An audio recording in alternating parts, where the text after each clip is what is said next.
Baby, we got that good goss for the new year. Are you ready to talk some shit with your sister this week? You know I am. From airport outbursts to being decorated with accolades and trophies. From gay prime ministers to ex-cons on social media. All the way to critiquing bendy straw usage strategies. We're getting into it all today on Hot Goss. It's a new year, so you know what that means. This goss is new goss. It's fresh goss. It's hot goss. We'll give it to you here. Give it here. Give it here. Oh, yes. Let's start the show. That's hot goss.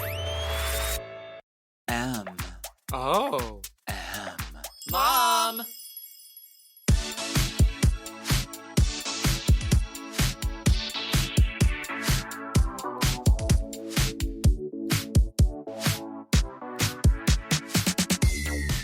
Ooh. Welcome back for another steaming, piping, scalding, serving of Hot Goss. This is our weekly chat show where we talk about events in our lives, gossip and politics, and take a deep dive into the DMs. Let's get into some hot goss. Well,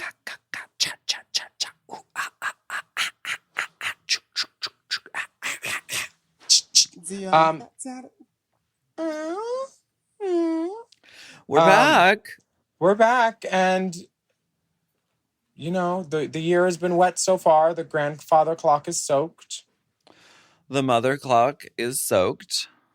With talent, because there's drag all over in 2024 already. Tons of it. What's the tea, Christine? She shitted in the mother toilet, I fear. She clogged it, and now there's mother water all over the place.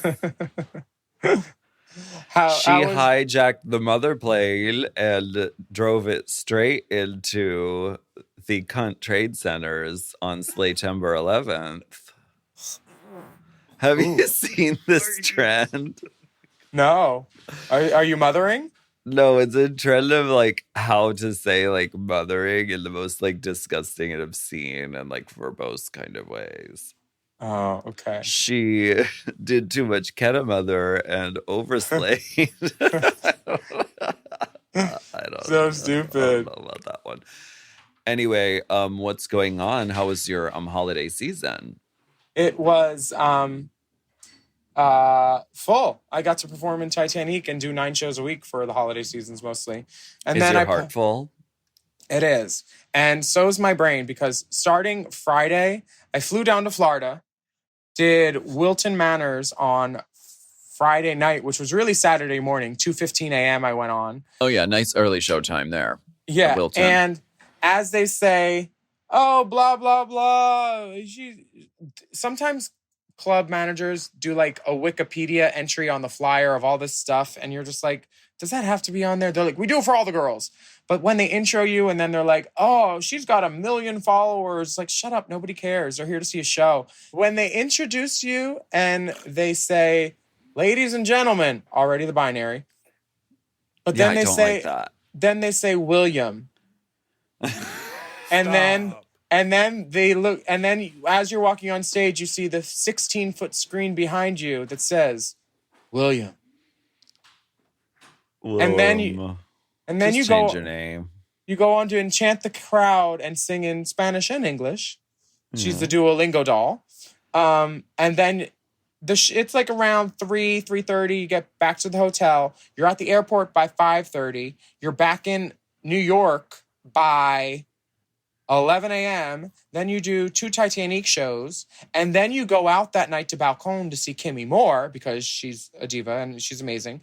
And then you come home, do 2 more Titanic shows, show number 108 and 109 for me. And then after that, you go out again to High Note and party. And then get a face tattoo. I got a finger tattoo. Finger tattoo. Of a face. So yeah. I did say I was going to get a face tattoo in New York, so I kind of did a smiley face. Oh, it's a smiley face on your middle finger. RuPaul will love to see that.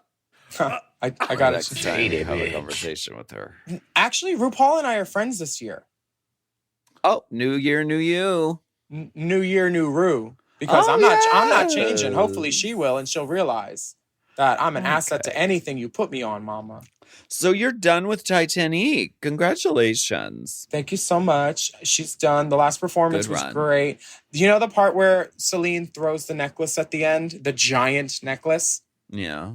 The person who was in the seat to catch it, there was nobody in either of those seats. So she threw it a little further, and the gentleman just happened to turn his head at the right moment, and he got clocked in the temple, mama. It is the best thing I've ever seen while on a stage. We all lost it. Our pussies fell out. We had to surgically readhere them to ourselves. It was the funniest thing in the world. Wow. I just have so many great memories of New York. I'm so thankful that all the girls here were nice to me. Because I'm shy and you're a New York girl now. I am, yeah. I'm a Brooklyn baby. From the T train to the L train to the TS. I took the DL ferry. You take the B to the B to the L, and then you get off at FFS. Oh, honey, station. Everybody gets off. Because extra. How was your holiday season? Did you? Oh, it was wonderful. You had your hometown show in Erie, right? Yeah. How did that go? That was really special.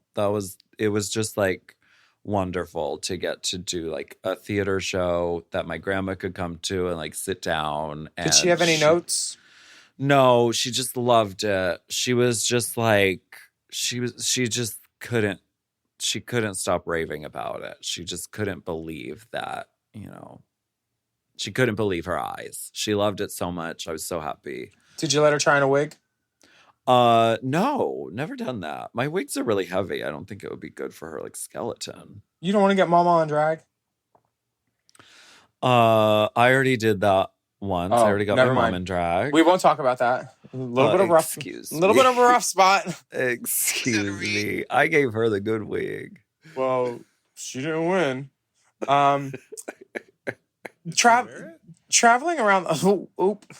Wow. You fucking bitch. Wow.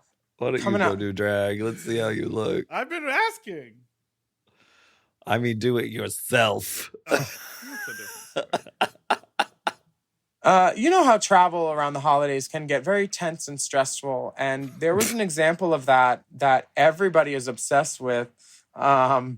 Because it was I don't know who's topping in this relationship, I'll tell you that. But it's two gay men that are just trying to get home over the river and through the woods. And they're in an airline and they're having an issue with who's ever behind the desk. Now, these are not Delta Diamond dolls. I can tell you the reason for all of this. Tell me. The reason is because they're flying American Airlines. I feel like anyone who has flown American Airlines has had an experience like this, where they just were literally once on American Airlines. It was like a whole bunch of I'm siding with the Shelby and Dolly gays in this because I have been this person. Not necessarily as loud or telling a woman in a wheelchair to go fuck herself. Like, I've never done that. Fuck you, bitch. But like literally American Airlines was like, it was like the promoter had bought me like a first class ticket. And then they were like, oh, the flight is changed, so you're not in first class anymore. And it was like a really long flight. I had been flying a lot, and I was like so looking forward to this moment. I was like, what? You can't just like change the seat, but they can. And that's what American Airlines does. And you know what they say? They say a ticketed seat does not guarantee that you will be in that seat. That's what the quote was last time that I flew American, and it's why I'll never fly American again. And it sucks to do gigs in Texas when you have to fly. You have to, yeah. Anybody, because Delta doesn't really cover Texas as well as they should. They don't see her. Helen Keller. I have been flying American, so I don't practice what I preach, but I did steal a glass once from them, which was gratifying.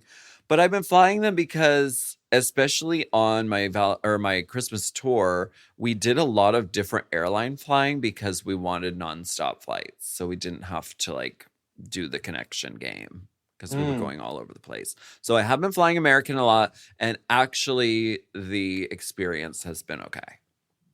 I haven't had a Shelby and Dolly meltdown recently. Good is good. Shelby and Dolly. Don't forget your girls. Think of the girls.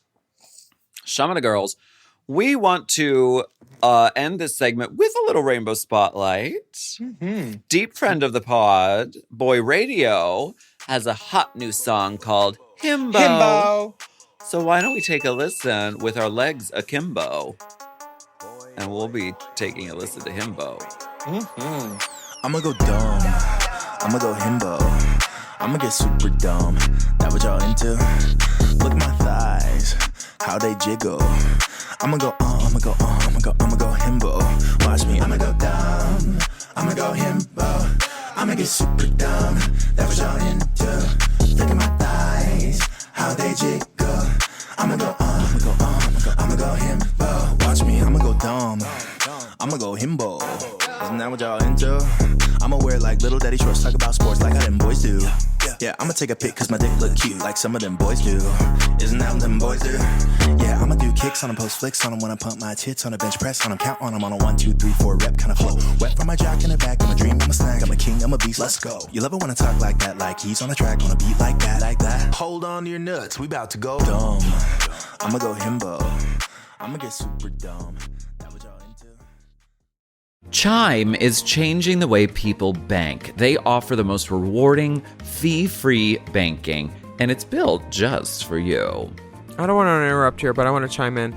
They're not like traditional old banks that charge you overdraft and monthly fees. Plus, they have thousands of fee-free ATMs. There's nothing more frustrating than added fees when you're just trying to access your own money. Exactly. So with Chime, you are not just switching banks, you are upgrading to America's #1 choice for banking with a Chime checking account. And how about some of these benefits? All benefits here, honey. Get 5% cash back on a Chime card in a category of your choice, like gas or groceries. And you get savings that grow faster with 3.75 APY. That's 9 times higher than the national average. And don't forget, they also have Spot Me, which lets you overdraft up to $200 fee-free. We all need to be proactive in our own finances and understand what our money's doing, and banking can be confusing. There's so many hidden fees and policies that are different at each bank, so you have to look out for you, and with Chime you can do that. Yes, God, and don't just settle. Find what works for you and get the perks and benefits that are beneficial to your life. Check out Chime. Honey, I did. I'm a Chime user, and Chime is not just smarter banking, it's the most rewarding way to bank. Join the millions who are already banking fee-free today. Head to chime.com/drag. That is chime.com/drag.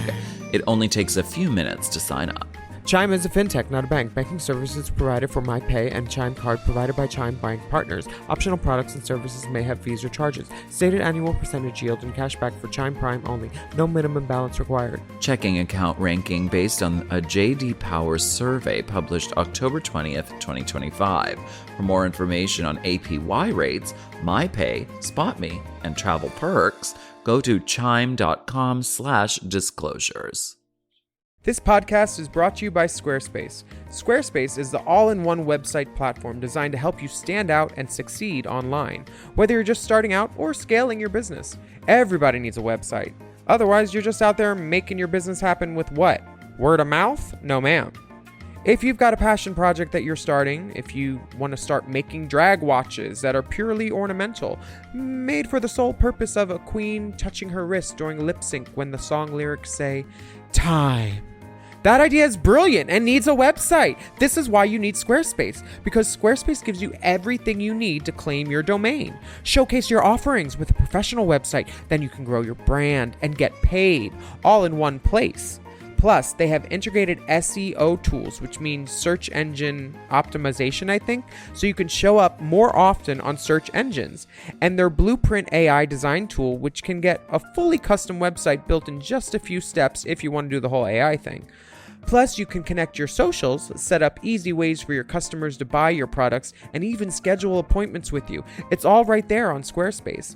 I've scaled a number of businesses in my time, and they have all needed websites because websites just legitimize you, you know? And Squarespace is a great spot for a creative person like me who needs to make a website and has great ideas but doesn't necessarily know the HTML, QRL, TMV of it all, you know? Because I'm not an IT whiz. at all. But Squarespace makes it easy for me to select what I want and then put out a wonderful website. And it could be the same for you. You need to check out squarespace.com/drag for a free trial. And then when you're ready to launch, just use the offer code DRAG to save 10% off your first purchase of a website or a domain, which is kind of the same thing. Squarespace.com/drag.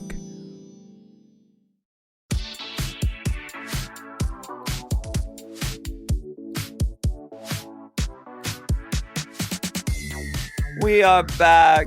Oh, it's award season. Oh. Yes.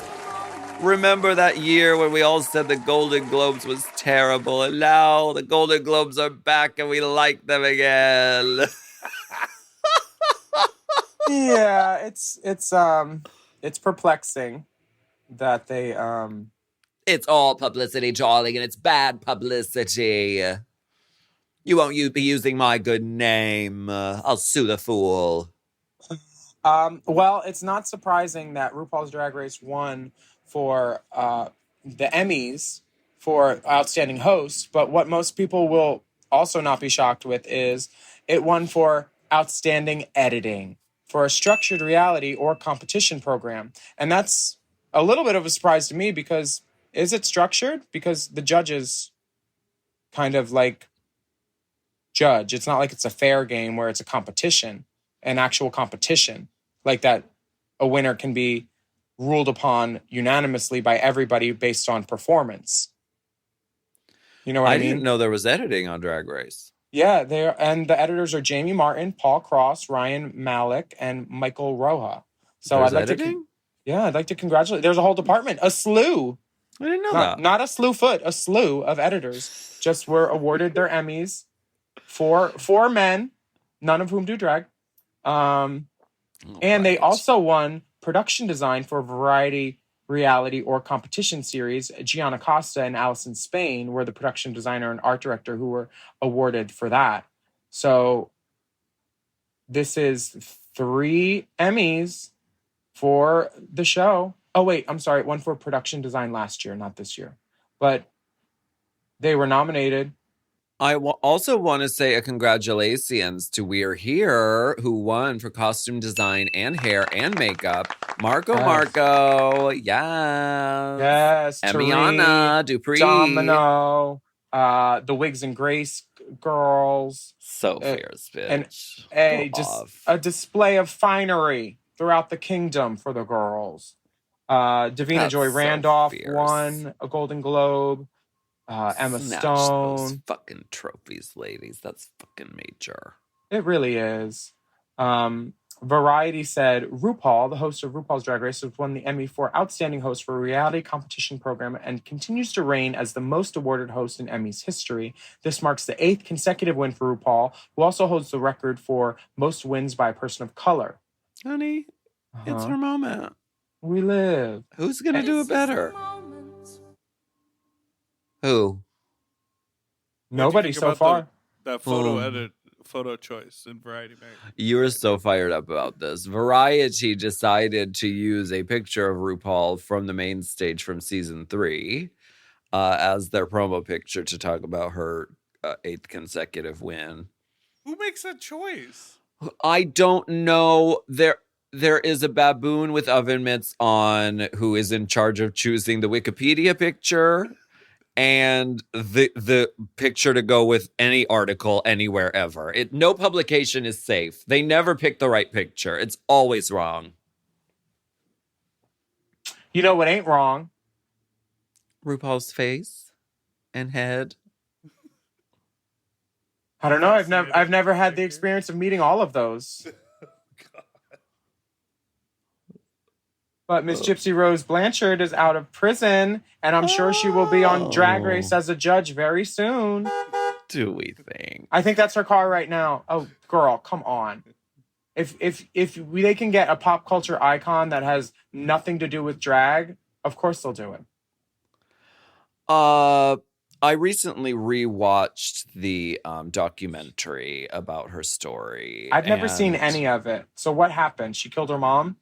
Or her husband killed her mom? And is this still the guy she's married to? No, she was, as a child, her mother told her that you have leukemia and you have illnesses. And so she sort of kept her, like with a shaved head. She got her teeth pulled out. She kept injecting her and giving her medicine that she didn't need to keep her like tired and sluggish, and perpetrated this scheme on the world to get like free stuff. Ooh. And also her mom was like really controlling and really like toxic and kind of horrible and abusive, very abusive. And so Gypsy Rose Blanchard eventually like started dating this guy who was kind of unstable, but she was like, yeah, my mom's like abusing me. Like, I wish I could just be free of this. And so he was like, okay, say no more, and killed her mom.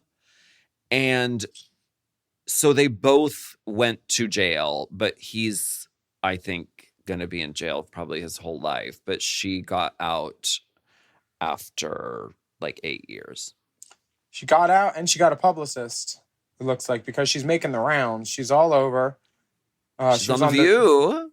I saw this thing on The View where Joy was like, well, it's not that bad what you did. And then she's like, oh, wait, that part. Yeah, you murdered your mom.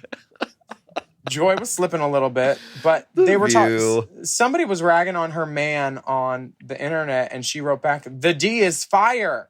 So I'm glad she's getting what she wants. She did not say that. Yes, she did. Sure did. Yes, she did.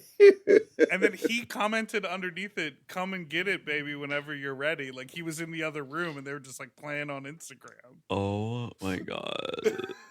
That's so fierce. Well, I'm happy she's getting that Puswacha pounded. She's gonna put out a book, I believe. But here's the thing. It's illegal to make money off of a crime that you committed. I think she has a very compelling story aside from the murder itself. Okay. Yeah, I guess you're right. And obviously has a huge sort of following just because she's a very unique person. Unique? Yeah. And has had quite a fucking crazy life. What's it called? Munchausen syndrome? When you think you're sick and you're not? Well, no, that's like the parent inflicts illness on someone who isn't sick, or the guardian. They refer to as Munchausen by proxy because her mom was convincing her that she was sick and had cancer and leukemia. I think I'm using a proxy server right now. And I think that it was, I mean, I immediately am like, well, should we be like glorifying someone who like murdered someone? And it's like, it's sort of, I mean, she was in a really, really abusive relationship, and it was sort of like self-defense. I think it was like she had to do something to get out. What was she supposed to do? Just call the authorities? The authorities had been called, and every single time the mother would lie to them. And so, so the police didn't do anything. Oh, got it. Well, good for her. Taking control of her destiny. Destiny Brooks. Destiny Rubino. Destiny intervened. Remember Destiny with the blue contacts from back in the day? Pretty girl. Do 340. Pomona. It's beautiful. Sure. Remember Destiny? You'd know her if you saw her. Did she ever intervene? No. She never did? That's all that Destiny needs to do. She never had a child either. We're going to take a break. Gemini's twin. Let's take a break.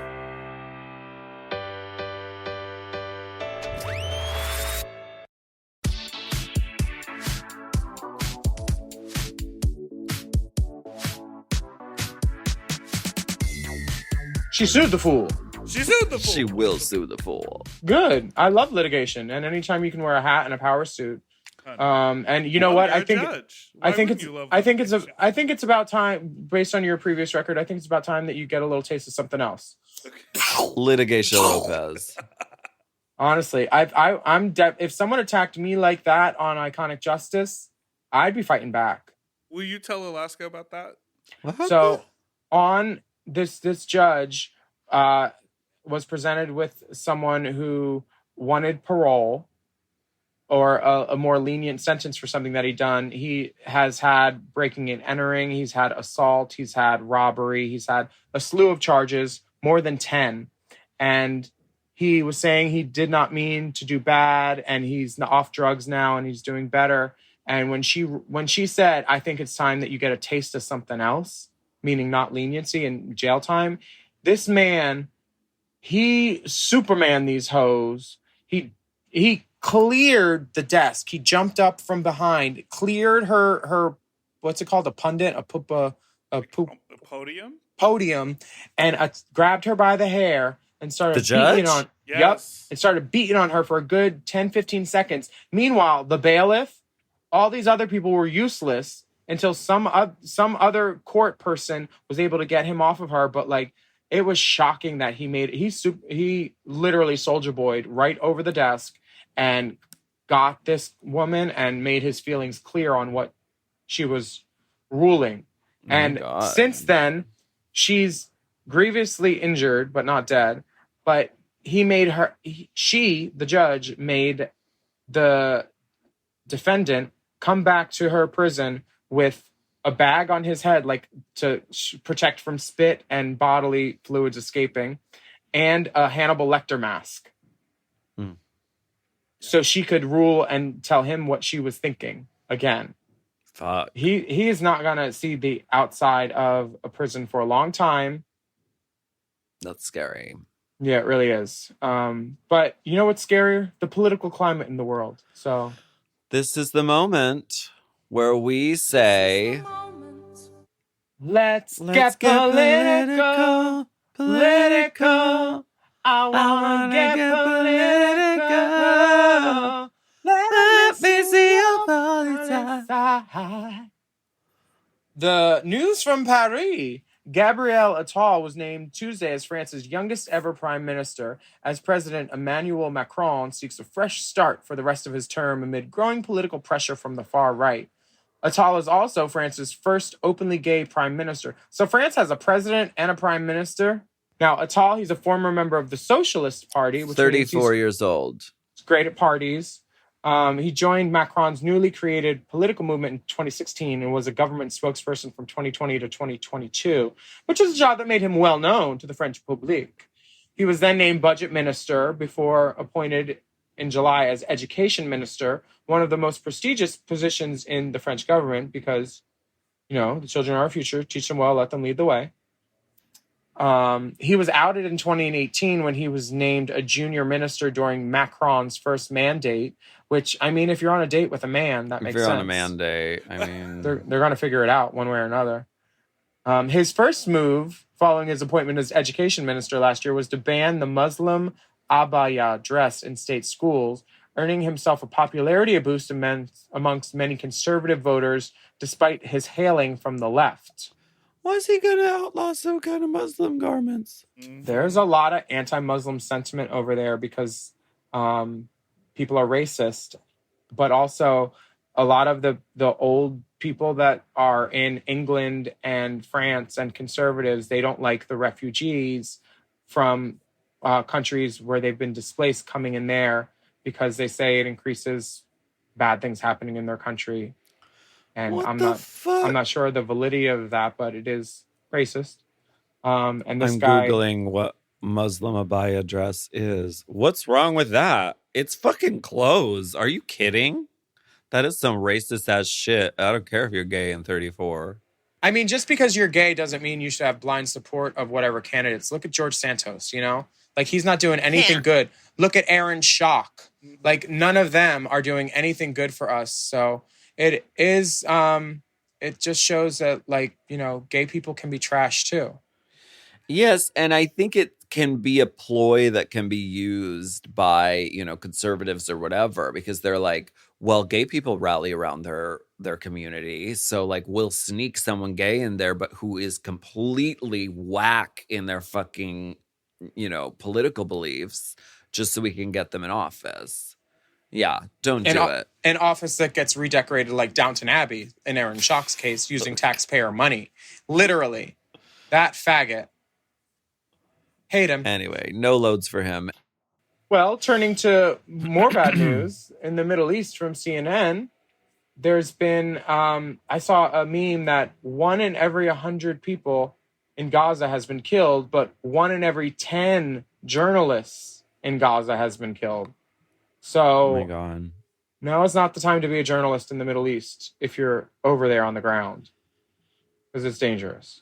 The Palestinian Ministry of Health in Ramallah announced in its daily update on Monday this week that at least 22,835 people have been killed in the besieged enclave since the beginning of the war. That staggering death toll means that 1% of the total pre-war population of 2.27 million people has now been wiped out. The Palestinian Ministry of Health said that more than 5,300 of the dead are women and more than 9,000 were children. With the pre-war child population of Gaza at about 1.1 million, according to UNICEF, that means that 1 out of every approximately 120 children living there has been killed. A separate statistic released by the international organization Save the Children said that more than 10 children on average have lost one or both of their legs every day in Gaza since October. I mean, it's just like you can't even wrap your head around it. It's atrocious. Yeah, And it it's really heartbreaking is. and it's horrible. What you can do is you can let your elected officials know where you stand and go to ceasefiretoday.com so you can get your elected officials to know that you don't support what's going on, that America is helping fund all of this atrocity. And that's all that we have to know how to do right now. And America can't have fucking universal health care, but it can send billions of dollars overseas to do this. And that is fucked up. And that needs to stop now. Period. So go to ceasefiretoday.com and find out how you can help. And we'll be right back.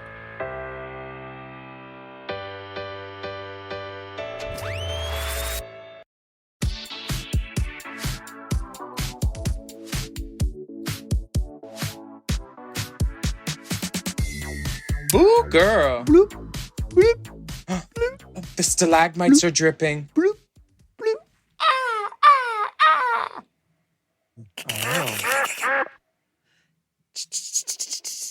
Oh, it's a night-seeking heron. This is the moment where we go spelunking, unking, deep inside the DMs. Why don't Scuttlebutt. you read this? Sure, this comes from LED. I thought it was LED, but okay. It could be, I don't know. If it was LED, it should have periods between it. Period. Hey, Alaska, Willam, and Big Dip Dip. Long time, first time. I'm a drag queen nearing my mid-30s who's been at it for 8+ years. I'm slowly becoming a bit worried about the longevity of having working opportunities while not being a reality TV show alumni. I religiously love and watch Dragula and Drag Race, but would never apply, let alone get cast, as I know that off the stage and in private, I'm super self-critical and insecure. I wouldn't have the requirement to go in thinking I could win, which I think everybody's kind of got to have before applying, unless they have a pre-booked Jersey Shore musical in New York. Wow. Is that Wow. right? I feel seen. The point of me bringing this all up is the opportunities are limited in my city already, and while I'm in a small network of drag artists who work weekly, I still require a day job to self-sustain. I'm starting to feel worried that these opportunities are going to start to dissolve, as I'm one of the few in this network without the Rue Girl moniker. Do I just shut the fuck up, be grateful for what I've got now, and if the worst case happens, just stay doing drag for the love of it, weekly checks or not? I suppose my dumbass kind of answered my own question there, but do y'all have any takes or words of encouragement? Am I a paranoid dum-dum? Probably. Love y'all and will probably heed your advice, so please don't tell me to quit drag.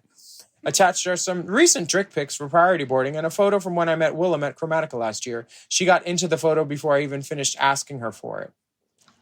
Willam, your beatdown on stylish is why I started watching Drag Race. Alaska, I have seen and loved you on tour multiple times. And Big Dipper, love Sloppy Seconds.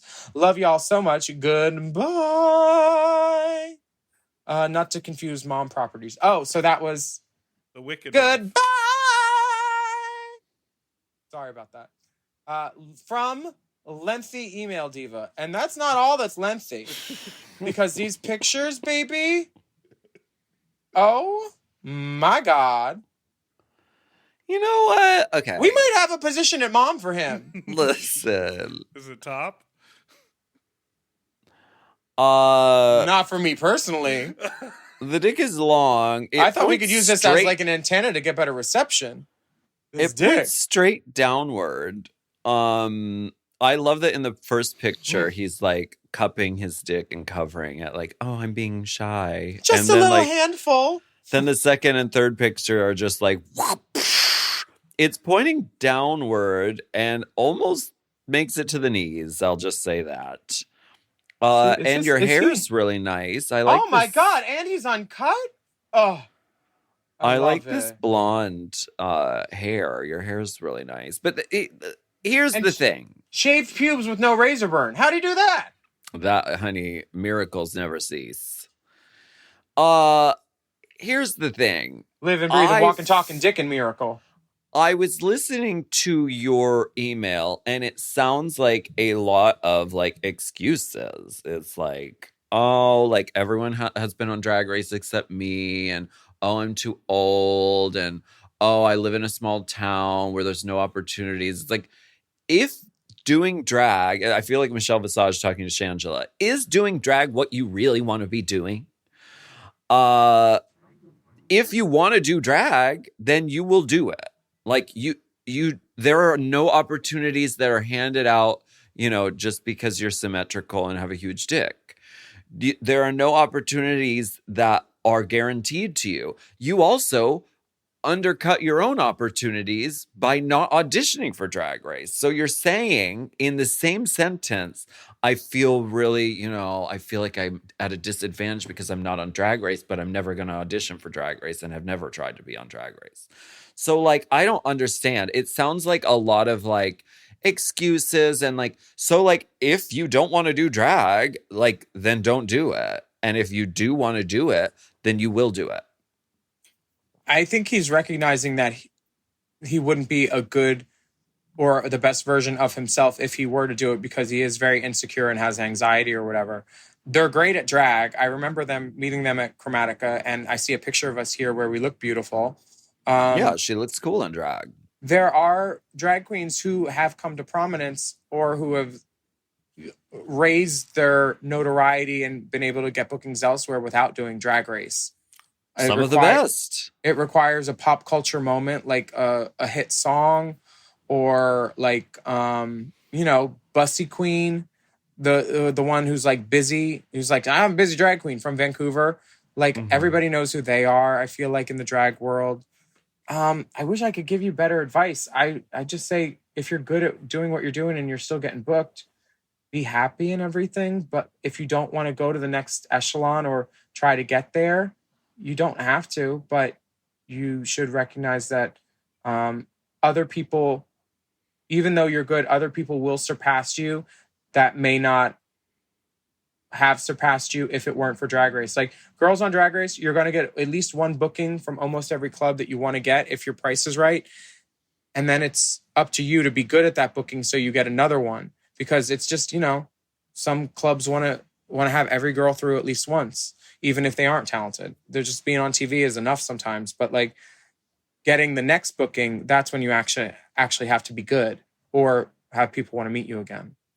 So I'm not sure really what to tell you. I would say be grateful for the situation that you have at present, because having a weekly drag show and you actually get paid and having a steady, stable job, that's like kind of a really great like setup. And so don't scoff at it and don't beat yourself up and be like, oh, I wish I could be doing more, because that's actually like a really kind of like dream situation for a lot of people who don't have that. You could beat me up with this dick. This dick, yeah, So- honestly. Here's my idea.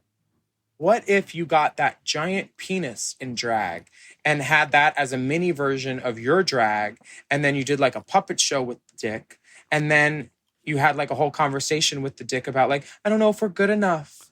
I don't know if we're good enough. I'm Cock. I'm Cockney Act. I think you can find an advantage to using whatever is your strongest asset, which the face is there, the body's cute, but the dick.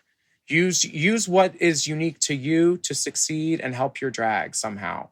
And if that's ass to mouth or puppetry of the also, penis. You said, oh, like you can rise to notoriety or whatever if you haven't been on Drag Race. But also, those people who have names for themselves just have done it. They continue to do it. And you know, it's like you continue just like plugging away at it. Just keep doing the fucking thing. Yeah, like look at Shaquita. She's an opera singing like Glamazonian beauty who's been working for years. Anyway, next message comes from Nick. Dearest Alaskintin Trinta, Willamina Moonstrina, and Big Dipper Onialintra. I am going to save you orally resuscitate me twice a week spiel for a poignant question. I've been deep diving into the archives, and while listening to the May 1st, 2019 episode, because I've been Pavlovianly conditioned to your soundboard, sad, my sense memory was piqued by Alaska's All Right at 107.10. Was Mother referencing Alaska when she dropped her iconic All Right years later in season 15, thus confirming she is an avid friend of the pod? Or was Alaska sent from the future to save us all? Or was Alaska sent from the future to kill us all? Fingers crossed later. I've attached the evidence below. Anyway, brevity is a virtue. Thanks for keeping our trough filled. You girls really know how to make heaven out of hell. Thank you all too much. Nick from Chicago. Priority boarding. My dick's fine, but this one's more fun. Here's the dick of this straight daddy who I let give me lockjaw every couple weeks. Singer's tip. Incredible stretch for the soft palate. Willam, I know you know, bitch. That's all. Love you girls so much, I could just pluck out my eyeballs. Jesus Christ. That is a hateful, hurtful. They could have nailed him to this. Yeah, obviously. It's big enough for two. And maybe hit the three thieves. However many people Jesus died with. I don't know. So what does he want? Do you have the clip in question? So Clip show. Nick, our writer, has already clipped these back to back. So you're going to hear Alaska say all right, which predated Rue saying all right to Sasha Colby. Oh, no, she didn't say it to Sasha Colby. She just said it on season 15. All right. Guys. All right. All right. Guys. All right. All right. Guys. All right. We're just fags. It's how fags talk. Fags can be so bitchy. All I know how to do is take off my clothes. I think that it's just a coincidence. I am not Sarah Connor sent back from the future in Terminator 2. T2. T-Girl 2. I would like to meet this person in the picture. T5000. What? I would like to meet this person in the picture. Girl, that could probably be arranged. You are a singer and he likes singers. Stretch my soft palate, baby. La la la la la. La la la la la. Put a cock in it, literally. Oh my God. Thank you, Shirley Ralph. To improve your enunciation. Honey. If you can make a full sentence and people understand you while you have that in your mouth, honey, your pronunciation is going to be just fine, mama. Mm. Do you want to read the final lesson or are you salivating? I'm still gooning and baiting. Cockmatized. To me, you know the dick is good, that it's like a blurry, unfocused photo. Trade always sends like just awful pictures. Honey, this is not trade. You Y'all don't want them misusing... for the fucking photography skills, bitch. You want clear? Go to Glamour Shots. Could you What imagine is if this, you tried Willam, to get if this is not trade? Trade is sex that can be had from an individual who has something to trade, as in drugs, money, protection, housing. That is the definition of trade. Someone who does. How does the world use it now? You don't think the definition has shifted over time, even though incorrectly? If people use it wrong, that's on them. I'm a historian. Gen Z say, "Oh, that's so aesthetic." People you know say what? That? Yeah. That doesn't have the rizz it needs for me. Like, people can say whatever they want. No cap. Capping. No wig cap. No try-on fee. $2. No cap. Girl, that was trade back in the day. So this letter comes from B. Hello, Lasky, Tight M, and Big D. Tight M. Tight M. I don't get it. First time writer, inaugural listener. Check the Spotify receipts. Wanted to write in and call out all these girls getting messy and their straws showed it on Untucked.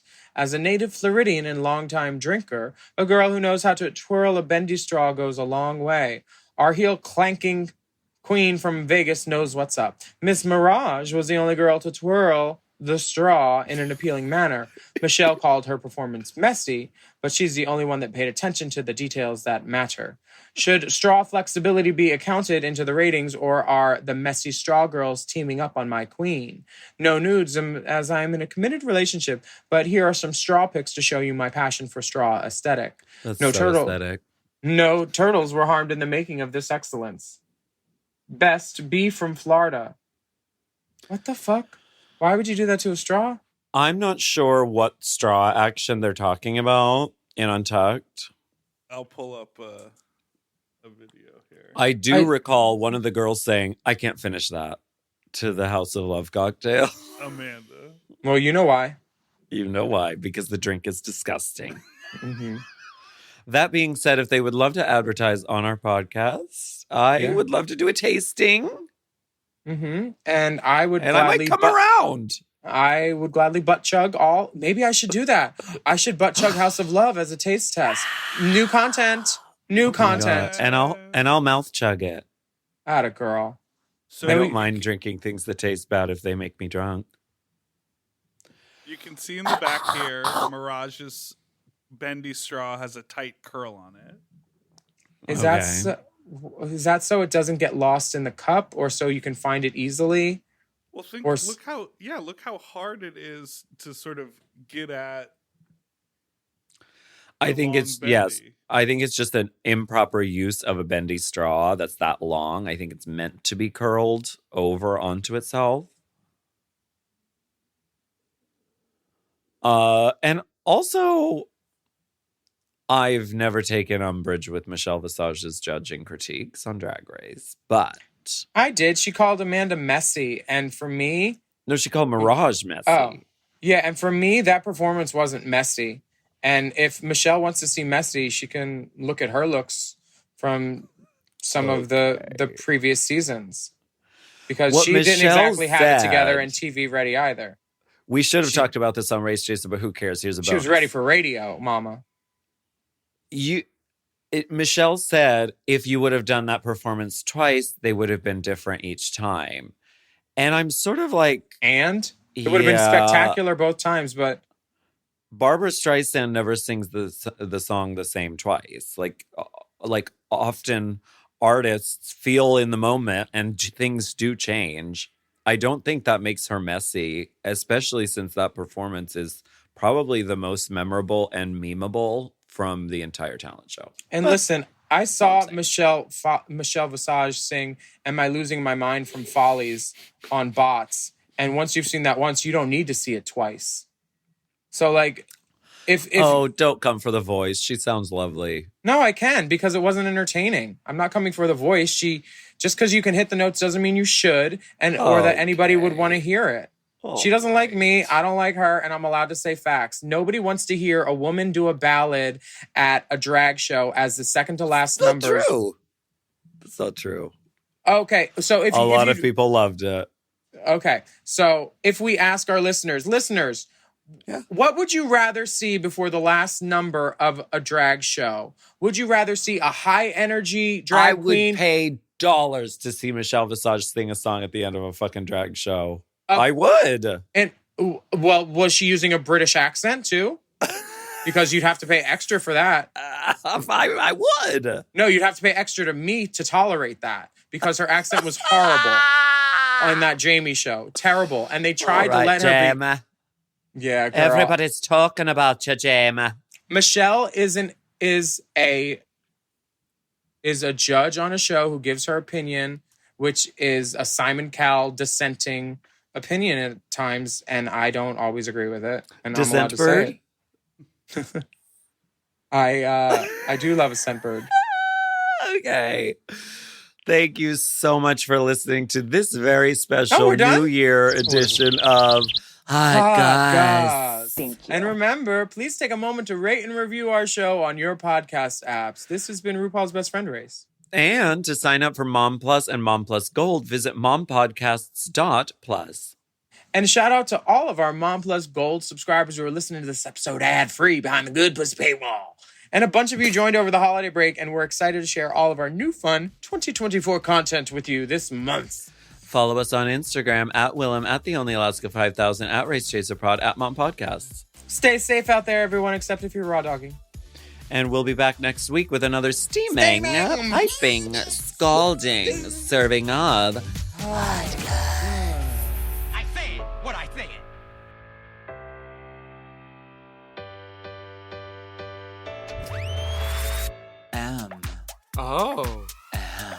Mom! To get access to our monthly video episodes and tons of bonus content, sign up for Mom Plus Gold at mompodcasts.plus. Hosted by Alaska and Willam. And produced by Big Dipper. Editing and sound design by Will Pitts. Executive produced by Willam, Alaska, Big Dipper, Brett Boehm, Joe Cilio, and Alex Ramsey. Our theme song is by Alaska Thunderfuck 5000. Who, me?